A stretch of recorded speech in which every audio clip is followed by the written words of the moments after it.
Y dijimos que el periodo del tiempo futuro, escatología es lo que se llama el término, inicia con el traslado de la iglesia. La iglesia es quitada, es arrebatada de la tierra. Tú y yo formamos la iglesia porque hemos creído en Cristo Jesús y vamos a las nubes, nos encontramos con Él en las nubes.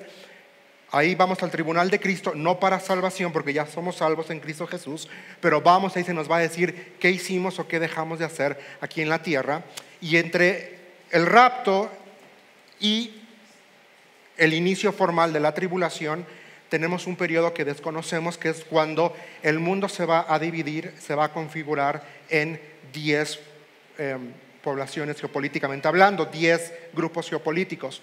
Luego a la mitad tenemos lo que la Escritura lo llama como la abominación desoladora. A los 3 años y medio, la figura del anticristo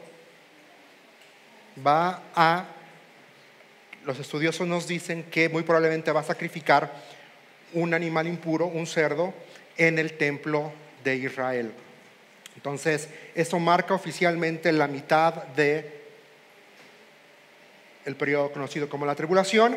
Y el libro del Apocalipsis también nos va a mostrar acerca de los juicios de Dios. Tenemos 7 sellos, 7 trompetas y 7 copas. Y después viene la segunda venida de Cristo. Cristo regresa a la tierra de forma corporal. Tú y yo, como la iglesia, como la esposa, regresamos con Él. Y entonces comienza el periodo de 1000 años que se conoce como el milenio. Ahora, una refrescadita, vamos a ver los 7 sellos que vimos el domingo pasado. El primero era el caballo blanco, una paz temporal que la va a firmar el anticristo por 7 años. Ahí está en Apocalipsis 6 del 1 al 2. El segundo sello es el caballo rojo, esto significa guerra, y ahí está en Apocalipsis capítulo 6 versículos 3 al 4. El tercer sello es el caballo negro, esto es hambruna, Apocalipsis 6, 5 al 6. Luego tenemos el cuarto sello, que hay un silencio en el cielo, y prácticamente aquí hay unas trompetas, las 7 trompetas. Apocalipsis 8, desde el 11, desde el 15 al 19. Fue lo que vimos la semana pasada. Y ahora vamos a hablar acerca de las 7 trompetas, porque el sexto sello son 7 trompetas. ¿Y qué significan estas 7 trompetas? Vamos a ir para allá. Pero primero, en el capítulo 8 del libro de Apocalipsis, yo veo un llamado a que tú y yo reconozcamos la realidad de algo, mis hermanos, la realidad de la intercesión. Ve lo que dice capítulo 8. Cuando el Cordero rompió el 7º sello del rollo, hubo silencio por todo el cielo durante una media hora. Vi a los 7 ángeles que están de pie delante de Dios, a los cuales se les dieron 7 trompetas. Entonces vino otro ángel con un recipiente de oro para quemar incienso y se paró ante el altar. Se le dio una gran cantidad de incienso para mezclarlo con las oraciones del pueblo de Dios como una ofrenda sobre el altar de oro delante del trono. El humo del incienso mezclado con las oraciones del pueblo santo de Dios subió hasta la presencia de Dios desde el altar donde el ángel lo había derramado. Entonces el ángel llenó el recipiente, para quemar incienso con fuego del altar y lo lanzó sobre la tierra. Y hubo truenos como un gran estruendo, relámpagos y un gran terremoto. Ok, ¿por qué la realidad de la intercesión? Porque vamos a ver ahorita que los siguientes juicios son respuesta directa a la intercesión de los mártires de la tribulación. Estas personas que están delante de Dios diciendo ¿hasta cuándo? ¿Se acuerdan que lo vimos la semana pasada? Que va a haber gente en este periodo de tiempo que va a morir por Cristo. Y aquí está diciendo ¿hasta cuándo? ¿Hasta cuándo? ¿Hasta cuándo? Y como respuesta es que viene la acción, Dios va a entrar en acción en los siguientes versículos del capítulo 8. Pero aquí me llama la atención lo siguiente, y quiero que recuerdes que la intercesión tiene un fundamento sólido. La intercesión tiene un fundamento sólido. La intercesión, ¿qué es interceder? Es ponerme en la brecha y pedir a favor de. Yo intercedo por ti. Yo intercedo para que, a ver si te puedo ayudar, o puedo ver que te dejen entrar a la universidad, o puedo ver que te atiendan más rápido en el hospital. Entendemos lo que es interceder.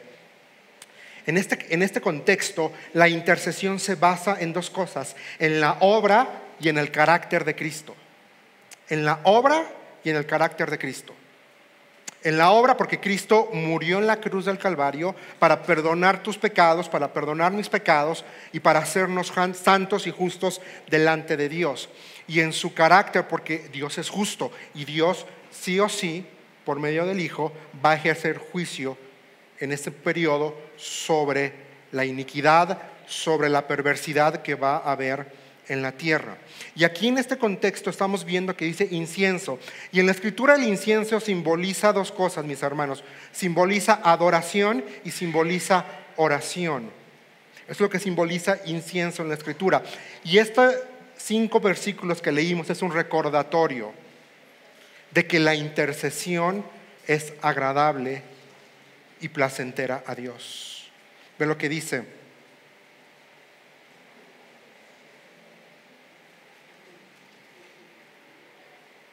Como una ofrenda en el versículo 3 del 8. Al final se le dio una gran cantidad de incienso para mezclarlo ¿con qué? Con las oraciones del pueblo de Dios como una ofrenda sobre el altar. Es un recordatorio que la intercesión es agradable y es placentera al Padre. Y en estos 5 versículos podemos ver que las peticiones del creyente, tus peticiones, vamos a bajarlo, aterrizarlo a nuestro contexto aquí, hoy, 2023.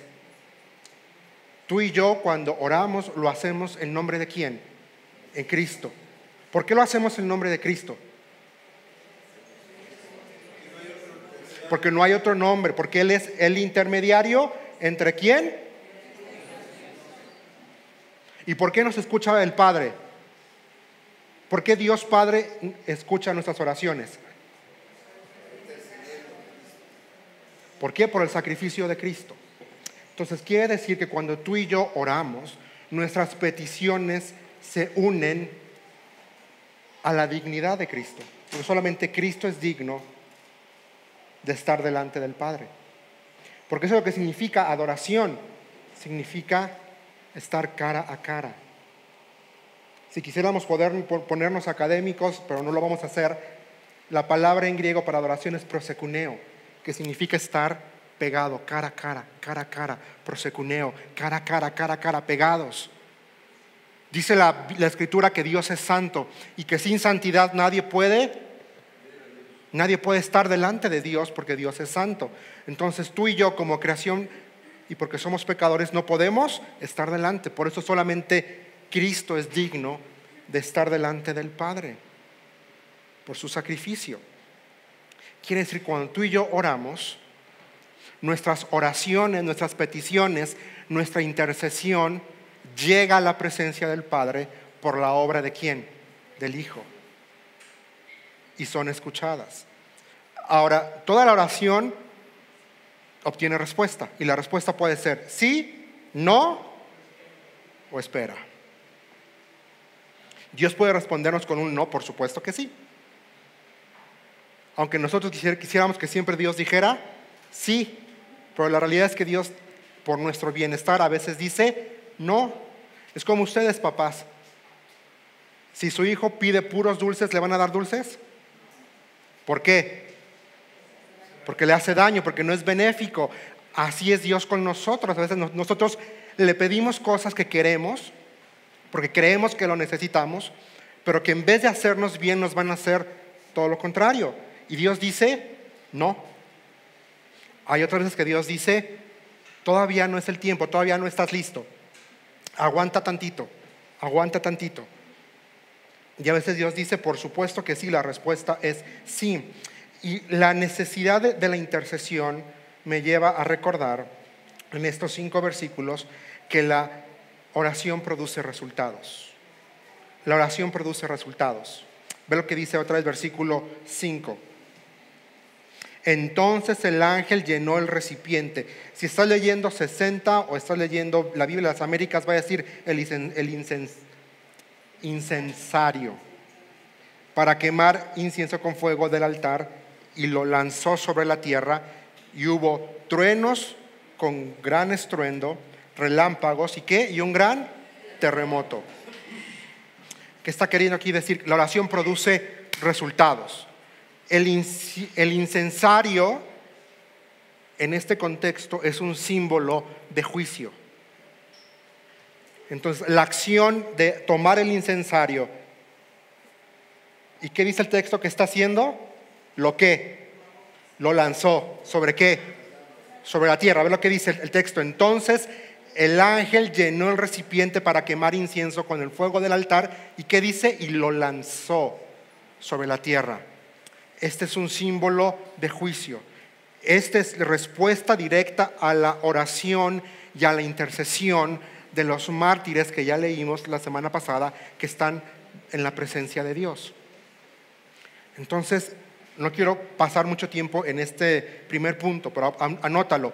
La intercesión es una realidad y la intercesión produce resultados. Anótalo ahí. La segunda cosa esta mañana es la realidad del juicio de Dios. La realidad del juicio de Dios. Y ahora sí, vamos a ver las 7 trompetas. Versículo 8, capítulo 6, dice: entonces los 7 ángeles con las 7 trompetas se pararon para hacerlas sonar. El primer ángel tocó su trompeta y granizo y fuego mezclados con sangre fueron lanzados sobre la tierra. Se incendió ¿qué? La tercera parte de la tierra, y se quemó la tercera parte de los árboles y toda la hierba verde. Te lo voy a poner de forma visual para que lo puedas ver en la siguiente gráfica y lo podamos ir siguiendo. Pero quiero decirte que la Escritura nos va a hablar acerca de la realidad del juicio. Así como Dios es amor y la Escritura nos muestra un Dios amoroso, también nos va a mostrar un Dios que juzga ¿qué? El pecado. Ya Dios juzgó a la tierra por su maldad. ¿Se acuerdan con qué? Con el diluvio. ¿Se acuerdan? Su historia bíblica, vamos a regresar más atrás. El diluvio. Después del diluvio, ¿cuál fue otro juicio por la maldad y el pecado de la tierra? Sodoma y Gomorra. Y aquí la primera trompeta es granizo y fuego. Aquí una tercera parte del mundo va a ser afectada. Dios va a tratar con la iniquidad del mundo, con la maldad del mundo. Y que nos quede claro, mis hermanos, Dios tarde o temprano va a intervenir. Tarde o temprano Dios interviene para cortar, para poner orden, para destruir el pecado. Tarde o temprano Dios interviene. Él va a manifestar su ira, una ira justificada, porque Dios es santo. Empezamos esta mañana con eso. Dios es 3 veces santo. Él no tolera el pecado, Él no tolera la iniquidad, y tarde o temprano Él va a intervenir. Entonces aquí vemos cómo va a sufrir el mundo. Una tercera parte del mundo va a ser eliminada. Aquí en esta primera trompeta se destruye la vegetación. Y luego viene la segunda trompeta, que es una montaña de fuego. Y aquí se afecta una tercera parte del mar. Ve lo que dice, versículo 8 del capítulo 8. Entonces el segundo ángel tocó su trompeta y una gran montaña de fuego fue lanzada al mar. La tercera parte de las aguas del mar se convirtió en sangre. Dice versículo 9, y murió la tercera parte de todos los seres que vivían en el mar. También fue destruida la tercera parte de todos los barcos. La producción marítima va a ser afectada en una tercera parte. Cuando dice la Escritura que los barcos también van a ser afectados, quiere decir que el comercio marítimo también va a ser afectado. Una tercera parte. Vamos viendo. Y luego nos lleva a la tercera trompeta. Acompáñame ahí. Versículo 10 dice: entonces el tercer ángel tocó su trompeta y una gran estrella cayó del cielo, ardiendo como una antorcha. Cayó sobre una tercera parte de los ríos y sobre los manantiales de agua. El nombre de la estrella era Amargura.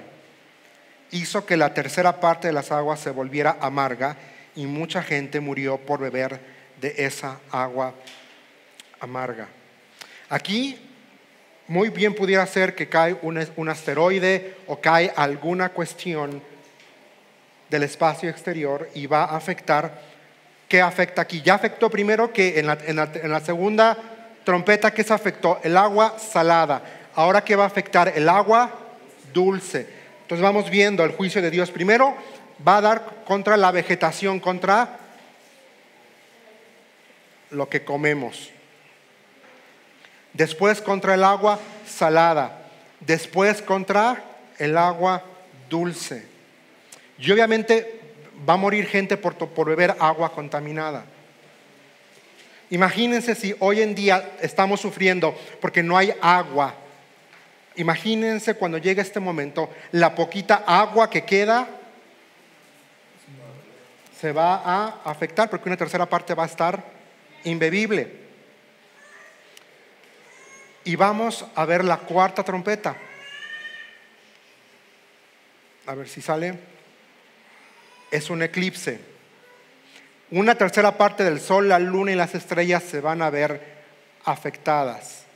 Ve lo que dice. Entonces el cuarto ángel tocó su trompeta y se dañó la tercera parte del sol y la tercera parte de la luna y la tercera parte de las estrellas y se oscurecieron. Así que la tercera parte del día quedó sin luz y también la tercera parte de la noche. ¿El panorama se ve bonito o se ve?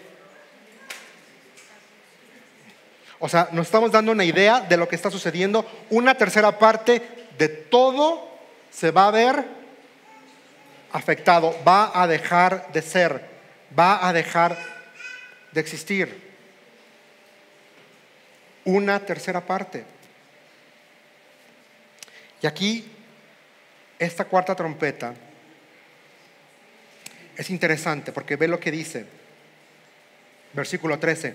Entonces miré y oí la voz de un águila que cruzaba los cielos gritando fuerte: terror, terror, terror. Y si estás leyendo 60 va a decir: ay, ay, ay, para todos los habitantes de este mundo, por lo que vendrá cuando los últimos 3 ángeles toquen sus trompetas.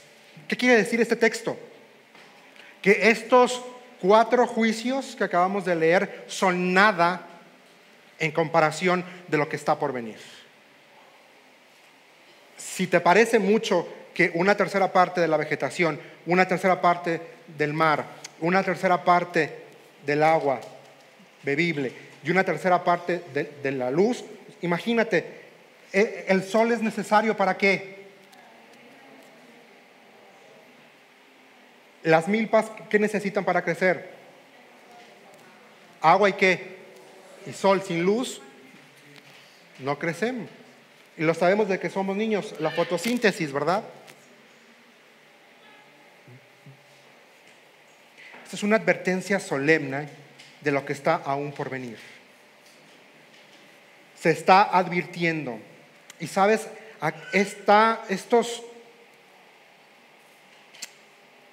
estas trompetas y esta advertencia, terror, terror, terror. Ve lo que dice versículo 13, dice: ¿para quién? Para todos los habitantes de este mundo. Confirman las palabras proféticas del Antiguo Testamento. En el Antiguo Testamento los profetas hablaban sobre ese día, sobre los últimos días. ¿Quieres un ejemplo? Acompáñame rápidamente al libro de Joel. Vamos, todavía tenemos tiempo, vamos a Joel. Joel capítulo 1, versículo 15. Joel 1:15 dice: el día del Señor está cerca, el día cuando la destrucción viene de parte del Todopoderoso. Qué terrible, dice, será aquel día. Otra palabra para este periodo de la gran tribulación es el día del Señor. Esa es otra palabra en la escritura que se le va a dar, el día del Señor. Ahí mismo en Joel, vamos rápido a Joel 2, versículo 1. Toquen alarma en Jerusalén, den el grito de guerra en mi monte santo, que todos tiemblen de miedo, porque está cerca el día de ¿qué? Del Señor. Otra vez el día del Señor. Ahí mismo Joel capítulo 3, versículo 14. Miles y miles esperan en el valle de la decisión. Es ahí donde llegará el día del Señor. Este día del Señor que habla la Escritura no es un día bonito, es un día de juicio, es un día de calamidad. También Jeremías, el profeta Jeremías, en Jeremías 30, versículo 7, lo va a describir como la angustia de Jacob. Este periodo lo va a describir como la angustia de Jacob. Dice: en toda la historia nunca ha habido un tiempo de terror como este. Será un tiempo de angustia. ¿Para quién? Para mi pueblo Israel. Pero ¿qué dice al final? Será salvo. La angustia de Jacob. Ezequiel dice que los va a hacer pasar bajo la vara. Ezequiel 20, 34 al 38. Dice que los va a hacer pasar sobre vara. Pero también la Escritura dice que es un tiempo de gran angustia. Vamos a Daniel 12, versículo 1. Daniel 12, 1. Para que podamos ver. Entonces, lo que viene, mis hermanos, no es nada bonito. Dice: en ese tiempo se levantará Miguel el arcángel que hace guardia sobre tu nación. Entonces habrá un tiempo de angustia como no lo hubo desde que existen las naciones. Un tiempo de angustia como no hubo desde que existen las naciones. Un tiempo de angustia. ¿Y saben qué me impresiona de estos primeros 4 trompetas? Es que la naturaleza es afectada. ¿Y sabías que la naturaleza es un regalo de Dios a una humanidad inicua y perversa? A una humanidad que rechaza a Dios. La luz del sol es una bendición de Dios. ¿Cuál es la función de la creación? Además de que tú y yo podamos comer, además de que tú y yo podamos vivir. ¿Qué dice el Salmo 19? Vamos rápidamente allá. ¿Qué dice el Salmo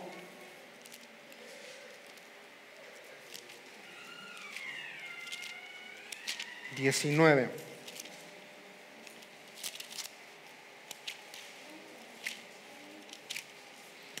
Dice: los cielos proclaman la gloria de Dios y el firmamento despliega la destreza de sus manos.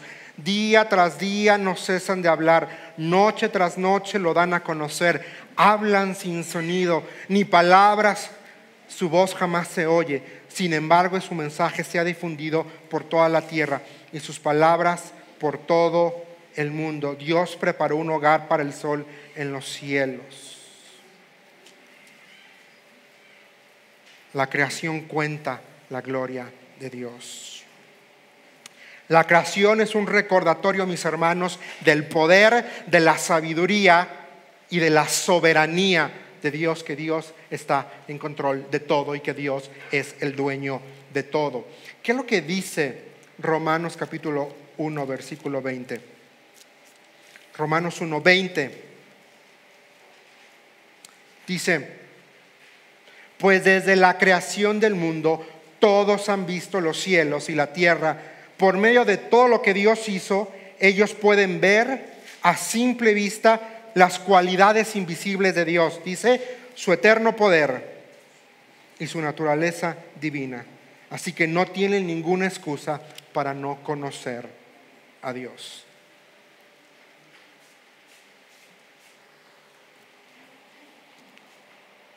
Qué interesante que estos 4 trompetas tocan la naturaleza, lo que la Escritura describe como la proclamación de Dios, de la grandeza de Dios.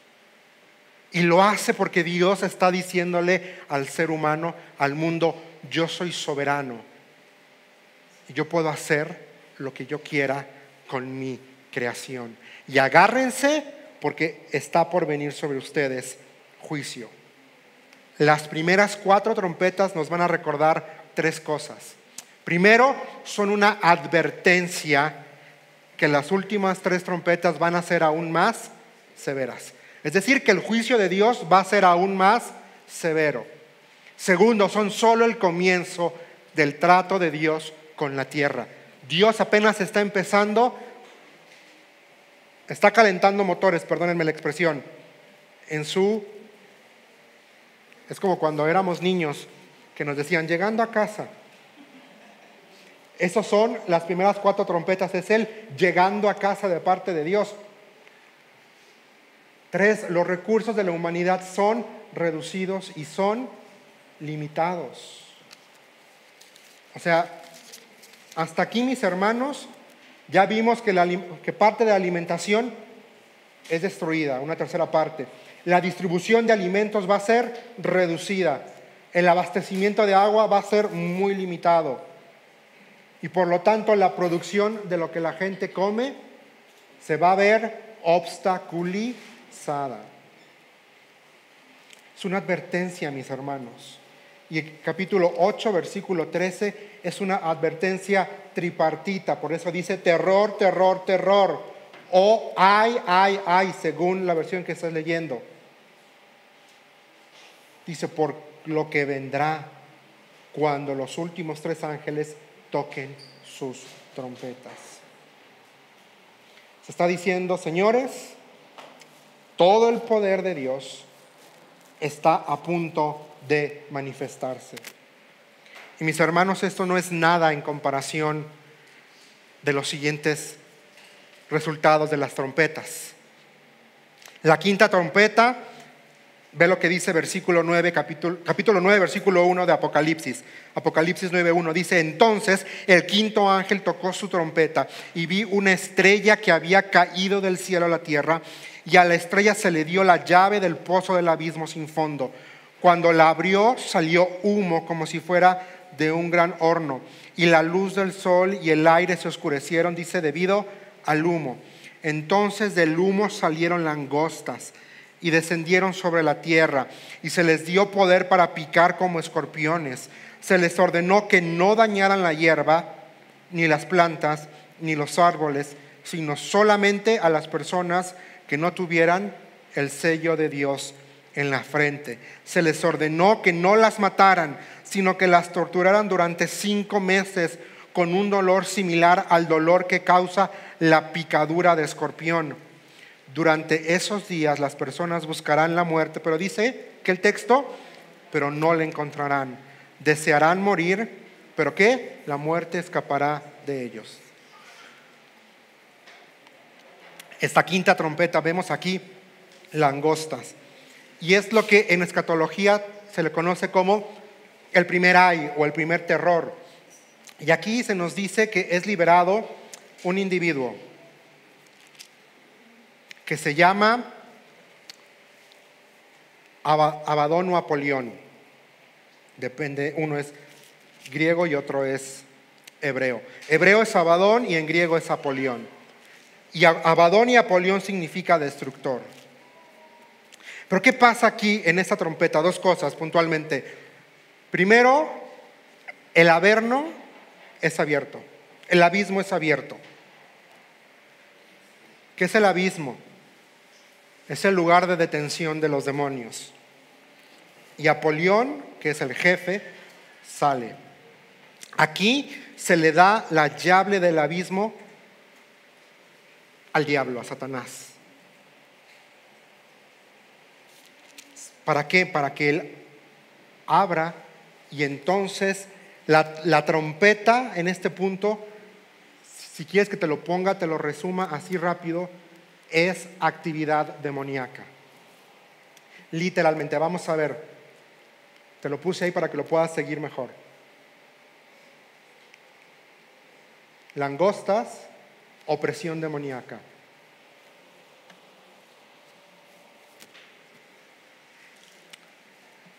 ¿Qué quieres? ¿Cuál es la finalidad de que se le dan las llaves del abismo para que lo abra? Para que entonces estas hordas de demonios con aspecto de langosta salgan a infligir al ser humano. El carácter de este juicio es opresión demoníaca y opresión satánica.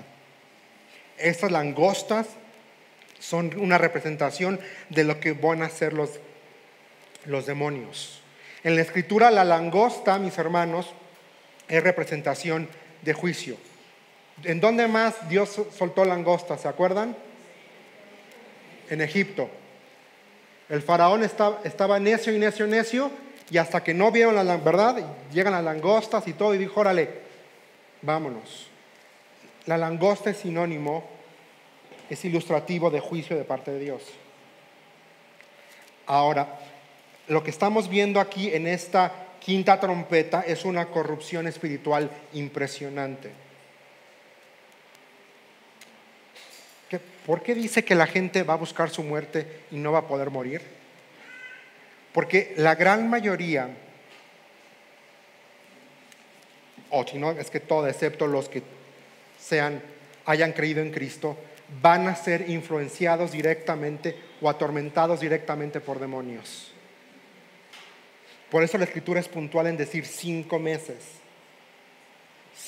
Por 5 meses el ser humano va a ser afligido por demonios. Y tú no quieres estar presente con una persona que está poseída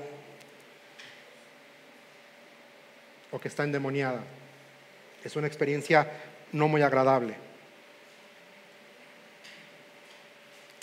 Lo que está diciendo la Escritura es que en ese punto la gente va a ser afligida por los demonios. Van a ser atormentados por los demonios. Y más adelante se nos va a describir cómo son los demonios. Pero ve lo que dice el versículo 10 del capítulo 9. Tenían colas que pisaban como escorpiones y durante 5 meses tuvieron el poder para atormentar a la gente. Su rey es el ángel del abismo sin fondo, su nombre el destructor. En hebreo es Abadón y en griego es Apolión.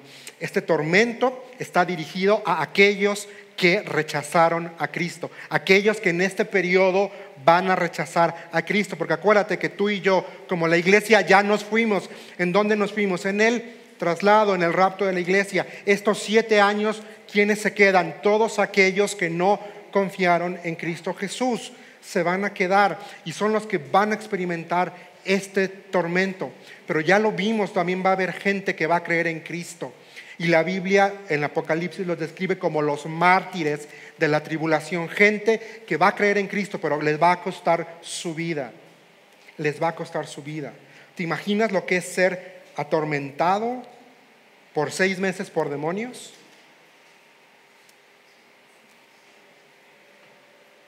O sea, un juicio severo. Recuerdo esa porción en la Escritura, cuando le traen a Jesús, el papá le trae a un hijo afligido por demonios. Y dice que el muchacho se tiraba al fuego. O sea, había fuego y el muchacho se tiraba y no se moría. Una persona con posesión demoníaca pierde control de su persona cuando el demonio se está manifestando. Pierde control de su persona. Por eso dice aquí que van a querer morirse y no van a poder, porque no van a tener el control de sus vidas. Y como te lo decía, como dice el versículo, ay. Ay en la Escritura significa o se refiere a una gran calamidad. Una gran calamidad. Entonces es impresionante ver lo que va a pasar en este tiempo. Y hermano, el juicio, amigo que nos visitas, el juicio de Dios es real. Y si aquí estamos viendo acerca de trompetas, acerca de sellos que nos hablan del juicio de Dios, es porque es real. Y queremos, nos interesa tu bienestar, tu eternidad, tu destino eterno. La Escritura dice que por cuanto todos pecaron, todos pecamos, estamos destituidos, separados de la gloria de Dios. Pero de tal manera amó Dios al mundo que envió a su único Hijo a morir en la cruz del Calvario. ¿Para qué? Para perdonar tus pecados, para limpiarte, para darte una segunda oportunidad. Es lo que hemos venido cantando esta mañana, es lo que hemos venido recordando esta mañana, es lo que el libro de Apocalipsis nos recuerda, nos muestra a Cristo, nos muestra a un Cristo justo, a un Cristo que ejerce su justicia. No queremos que te quedes. No queremos que resucites, como dice la Escritura, para condenación. Queremos que resucites para que te encuentres con Cristo en las nubes. Queremos que te encuentres con Cristo hoy aquí en la tierra, que pidas perdón, que te arrepientas de tus pecados, que vengas a Cristo para que puedas pasar una eternidad con Él. Estamos viendo lo que le espera a la tierra y no queremos, si el Señor nos arrebatara en las próximas horas, no queremos que te quedes aquí. No queremos que pases por esto que estamos hablando. Queremos que experimentes vida. Queremos que experimentes el perdón de tus pecados. Queremos que pases la eternidad con Cristo, porque el juicio es verdadero. La realidad del juicio, mis hermanos, amigo, es verdad, es una realidad. La descripción de estos demonios es horrible. Ve lo que dice 9:7. Las langostas parecían caballos preparados para la batalla. Llevaban lo que parecían coronas de oro sobre la cabeza y las caras parecían humanas. Su cabello era como el de una mujer y tenían dientes como los del león. Llevaban puestas armaduras de hierro y sus alas rugían como un ejército de carros de guerra que se apresuraban a la batalla.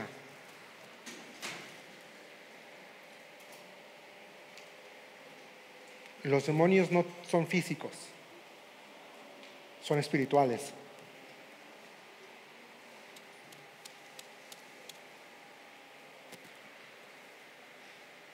Qué descripción tan más fuerte nos pone Apocalipsis. Y para mí este es uno de los juicios más severos de Dios sobre la tierra. 5 meses ser atormentado por demonios. 5 meses. En donde el tormento va a ser tal que la gente va a querer morir. Pero les está prohibido morir.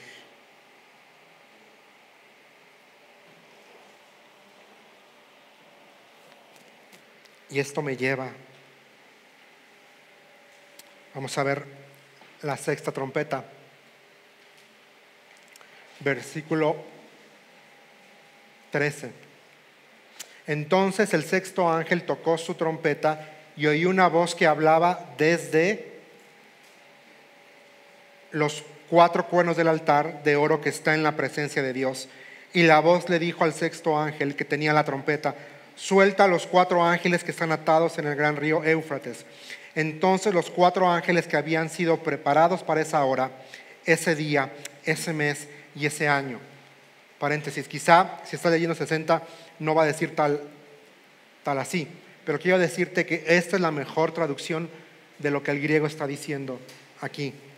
Para esa hora, ese día, ese mes y ese año. Fueron desatados, ¿para qué? Para matar, ¿a qué? A la tercera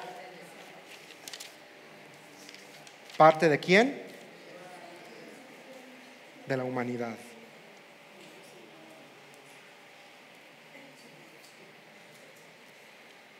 Puf.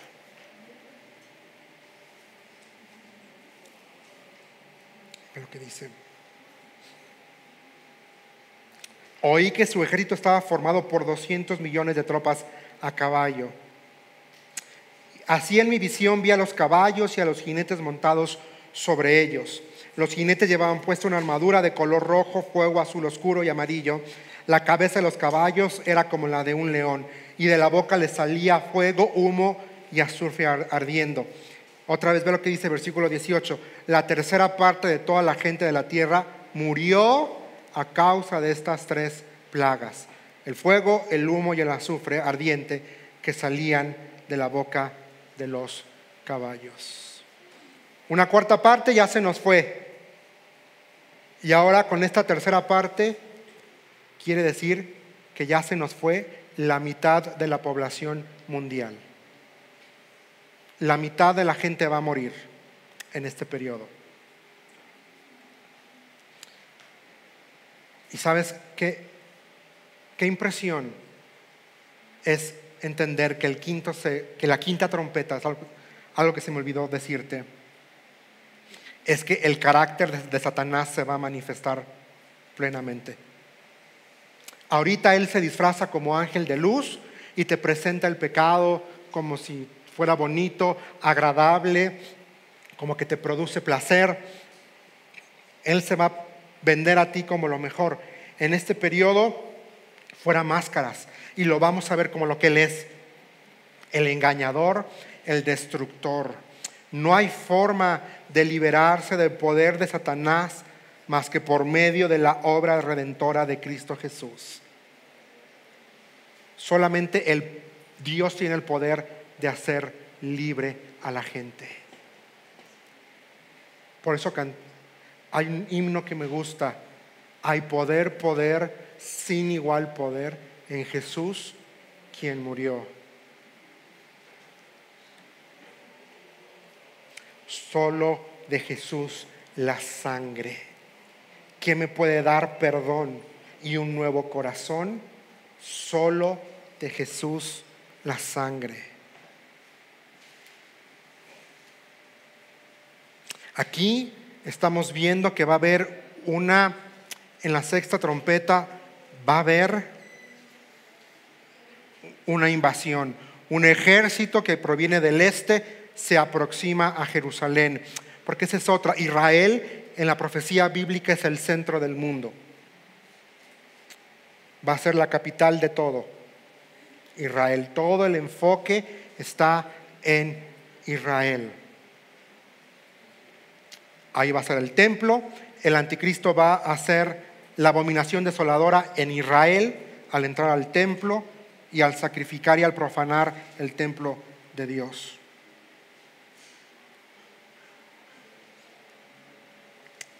Es interesante porque ¿sabes qué me llama la atención del versículo 14 de Apocalipsis 9? Dice: suelta a los 4 ángeles que están atados en el gran río Éufrates. Ningún ángel de luz es atado. Los únicos ángeles que son atados son los ángeles caídos. Y si no, tenemos un ejemplo en Judas capítulo 6, donde vemos que los únicos ángeles caídos son los que están atados. Ningún ángel de luz verdadero, ningún ángel es atado. Solo los enemigos. Y sabes, esto me lleva a pensar, esta trompeta, esta sexta trompeta me lleva a pensar lo siguiente: que el mundo, y en la actualidad el mundo busca paz, y el ser humano busca paz y tranquilidad, y la busca en cosas que nada que ver. La buscan en el dinero, la buscan en los negocios, buscan en tener una casa más grande, buscan en tener una vacación, de lo que sea, de lo que sea, de lo que sea. La buscan en quizá tener una familia grande, lo buscan en... Pero quiero decirte que ahí no está la paz. y la humanidad va a aprender por la fuerza que la paz verdadera se encuentra en Cristo Jesús. Y el mundo va a experimentar sí la paz a partir de este momento en el panorama dentro de 3 años y medio, cuando Cristo venga a reinar y establezca su reino de 1000 años, el milenio. Lo que quiero decirte es que, amigo, la paz no está en la religión. Amigo, la paz, hermano, no está en tus negocios, no está en tu cuenta bancaria. La verdadera paz está en Cristo.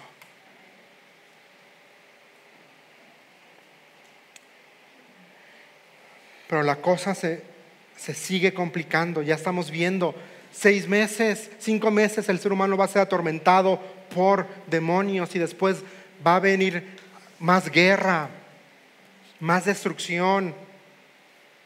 Y mi oración es que tu corazón no sea como lo describe versículo 20 y versículo 21 de Apocalipsis 9. Vamos a leerlo. Dice: sin embargo, los que no murieron en esas plagas, es impresionante el texto, dice, aún así rehusaron arrepentirse de sus fechorías y volverse a Dios.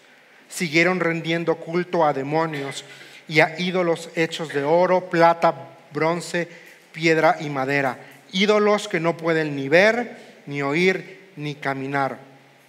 Versículo 21 también es impresionante, ve lo que dice: esa gente no se arrepintió de sus asesinatos, ni de su brujería, ni de su inmoralidad sexual, ni de sus robos.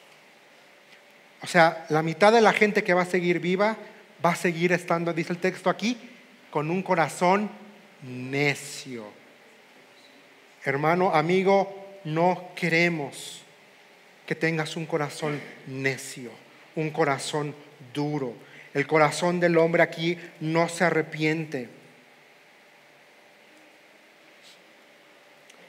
Y quiero decirte, amigo, hermano, que lo que el mundo, lo que Satanás ofrece hoy, no tiene el poder para transformar vidas, no tiene el poder para purificar, no tiene el poder para redimir. Solo la gracia de Dios lo tiene. Solo puede ser transformado por el sacrificio perfecto de Cristo en la cruz del Calvario. Solo Cristo cambia, solo Cristo transforma, lo cantamos. Solo Cristo sana, solo Cristo purifica. ¿Qué me puede dar perdón? Solo de Jesús, la sangre. Solo Él nos puede redimir. Dice: si tus pecados fueren, quedarás limpio, blanco como la nieve. Si tus pecados fueran como la grama, dice la Escritura. Versículo 20-21 describe una realidad que yo creo solo la estamos viendo más evidente en nuestra actualidad, y es la depravación del corazón del hombre. Ve lo que dice: no se arrepintió de qué, asesinatos, brujería, de su idolatría, ni de su inmoralidad sexual, ni de sus robos. No se arrepintieron. Y quiero hacerte una pregunta con todo respeto: ¿cómo está tu corazón hoy? ¿Estás sensible a Dios o está endurecido? ¿A dónde vas a pasar la eternidad? ¿En el cielo con Él o en el infierno, en el lago de fuego que arde, arde, arde y arde? Tercera cosa esta mañana, rápido, es que vemos aquí en el capítulo 10 y en el capítulo 11 una necesidad de no callarnos, una necesidad a no callarnos, abrir la boca. No tenemos el tiempo para leer todos los versículos, pero capítulo 10, a Juan se le da un rollo y se le dice: cómete el rollo. Te vas a ver dulce al principio y después te vas a ver amargo.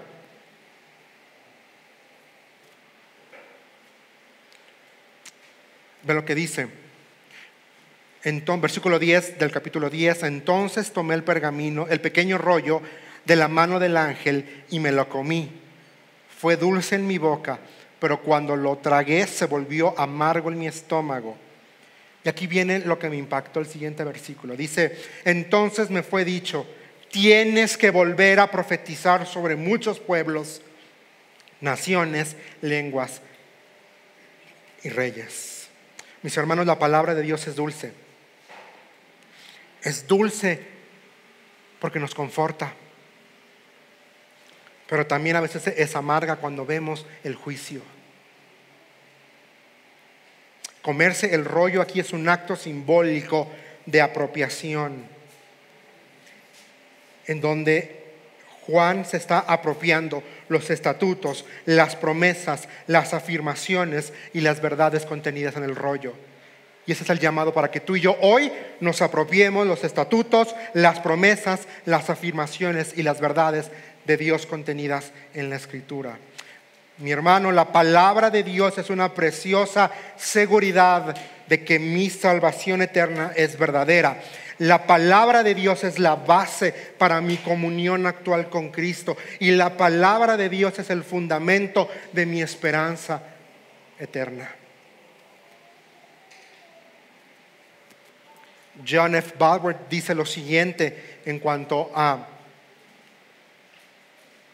las pruebas y dificultades. Dice, las pruebas durante el breve lapso de vida del cristiano en este mundo, mientras busca servir al Señor, son solo el preludio de la bendición eterna que será el cumplimiento de la gracia de Dios para aquellos que confían en Cristo.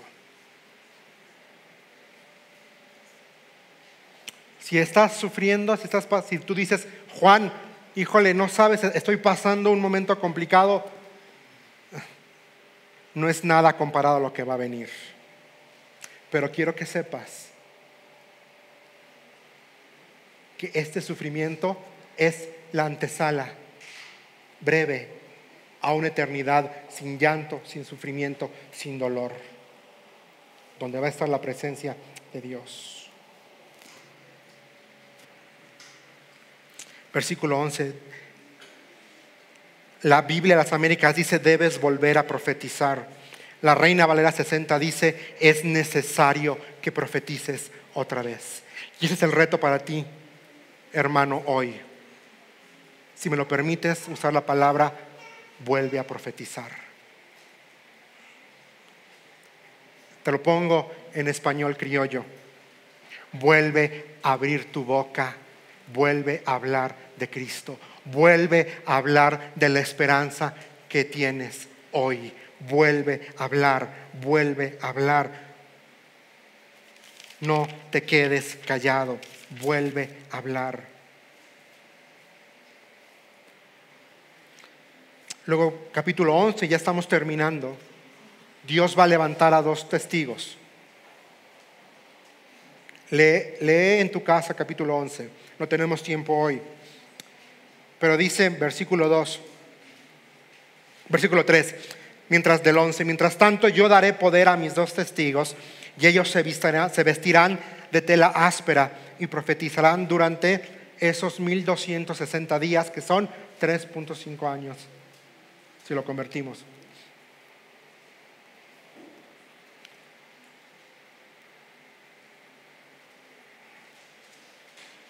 Versículo 6 dice, ellos tienen el poder de cerrar los cielos para que no llueva durante el tiempo que profeticen.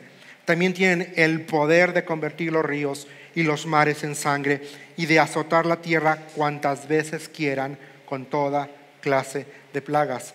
Aquí lo importante es que estos testigos reciben poder de parte de ¿quién? De Dios. Y en tu realidad y en mi realidad es que tú y yo tenemos poder para hablar, porque Hechos capítulo 2, Jesús hablando dice, y recibirán poder cuando haya venido sobre ustedes el Espíritu Santo. Entonces tú y yo tenemos hoy el poder para hablar, el poder para testificar. Usémoslo. Y sabes, el proclamar la verdad siempre va a generar incomodidad y enemigos. Siempre. Ve lo que le pasa a estos dos testigos, versículo 7. Cuando los testigos hayan terminado de dar su testimonio, la bestia que sube del abismo sin fondo declarará la guerra contra ellos, los conquistará y los matará. Y si sigues leyendo, el cuerpo de esos dos testigos va a estar en Jerusalén, ahí en la plaza, por 3 días para que la gente los vea. Y sabes, me sorprende porque dice que la gente, versículo 10 dice, los que pertenecen a este mundo se alegrarán y se harán regalos unos a otros para celebrar la muerte de los 2 profetas que los habían atormentado. El evangelio siempre va a incomodar el pecado. La verdad incomoda el pecado.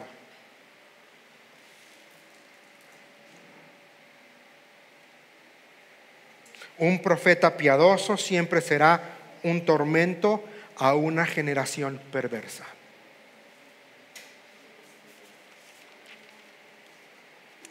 Y aquí ellos van a morir, pero dice más adelante que van a resucitar al tercer día.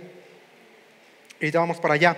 Pero quiero que leyendo encontré algo también de John Walworth, que fue el segundo presidente del Seminario Teológico de Dallas, que dice lo siguiente: la palabra de Dios deja claro que muchas veces es posible silenciar con la muerte a un testigo de la verdad, pero tal acción no destruye la verdad anunciada. El mundo nos va a querer callar, nos va a querer silenciar, pero ¿sabes qué? La verdad del evangelio nunca va a ser silenciado. Y terminamos con esto. La recompensa por proclamar la encontramos en el versículo 12. Luego una fuerte voz del cielo llamó a los 2 profetas: suban aquí. Entonces ellos subieron al cielo en una nube mientras sus enemigos los veían. La recompensa para todo aquel hijo que habla y que proclama es escuchar esas palabras del cielo: sube aquí y disfruta de tu recompensa, disfruta de mi presencia, disfruta de una eternidad a mi lado. Señor, estamos tan agradecidos por tu palabra. Señor, hemos visto que hay una gran necesidad por interceder. Señor, y oramos y pedimos por aquellos que aún no te conocen, inclusive por aquellos que están aquí en este lugar hoy, que no han entregado su vida, que no han venido a la cruz. Señor, incomódalos, hazles ver, tráelos con amor a la cruz, que no dejen pasar más tiempo para arrepentirse y nacer de nuevo. También, Señor, hemos visto la realidad de tu juicio. Señor, no queremos que más gente pase por este juicio, porque tú eres santo y eres justo. Y Señor, en base a esto es que también hemos visto la necesidad de no callarnos, la necesidad de abrir nuestras bocas, la necesidad de hablar, la necesidad de decirle a un mundo que solamente, a un mundo perdido, a un mundo sin esperanza, a un mundo sin ti, que solamente en ti hay salvación, que solamente en ti hay esperanza. Ayúdanos, Señor, porque tú, Padre Santo, ya vienes. Así lo creo. El Rey ya viene. Sonará la trompeta anunciando que el Rey de Reyes y el Señor de Señores ya viene. En tu nombre estamos orando, en Cristo Jesús. Amén. Ahí, con tu cabeza inclinada, vamos a escuchar una canción.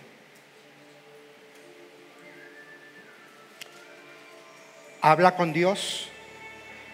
Si eres creyente y hay pecado en tu vida, pide perdón. Si nunca has venido a Cristo, hoy es el día de decirle: perdona mis pecados, ven a vivir a mi corazón, perdóname, límpiame y hazme un hijo tuyo.